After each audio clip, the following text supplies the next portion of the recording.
আসুন আপনারা যারা এই বর্ষায় গাছের চারা লাগাতে চাচ্ছেন তাদেরকে একটা জিনিস দেখাই। একটা গর্ত কতটুকু খুঁড়বেন।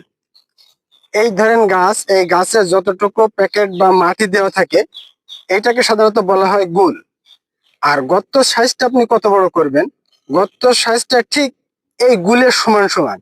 অর্থাৎ এই গুল থেকে বেশি আপনি গর্ত করবেন না।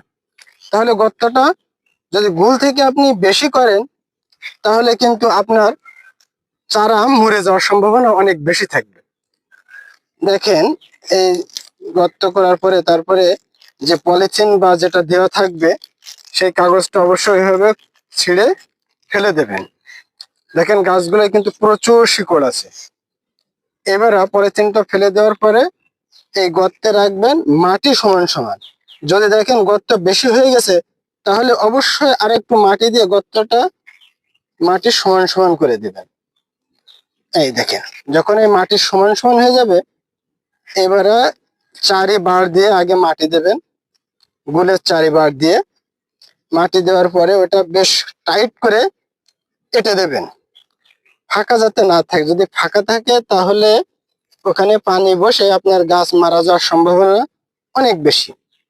এই কারণে মাটি সমান সমান গুল হবে, এবারে টাইট করে এঁটে দেবেন। কোনো কিছুতে আপনি এভাবে মাটিটা এঁটে দিতে পারেন। দেওয়ার পরে মাটির চারিবারটা গাছের এভাবে নিয়ে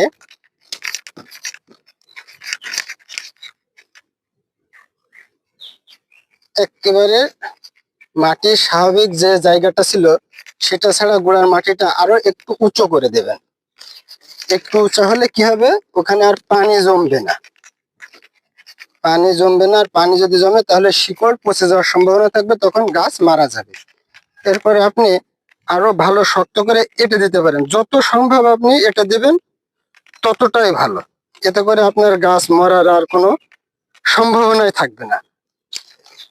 তো বন্ধুরা, আশা করি ভিডিওটি আপনাদের ভালো লাগবে এবং যারা গাছ লাগাতে চাচ্ছেন, যারা কখনো গাছ লাগাননি তাদের জন্য বেশ উপকার হবে বলে আশা করছি। তো আজকের ভিডিও পর্যন্ত। আসসালামু আলাইকুম।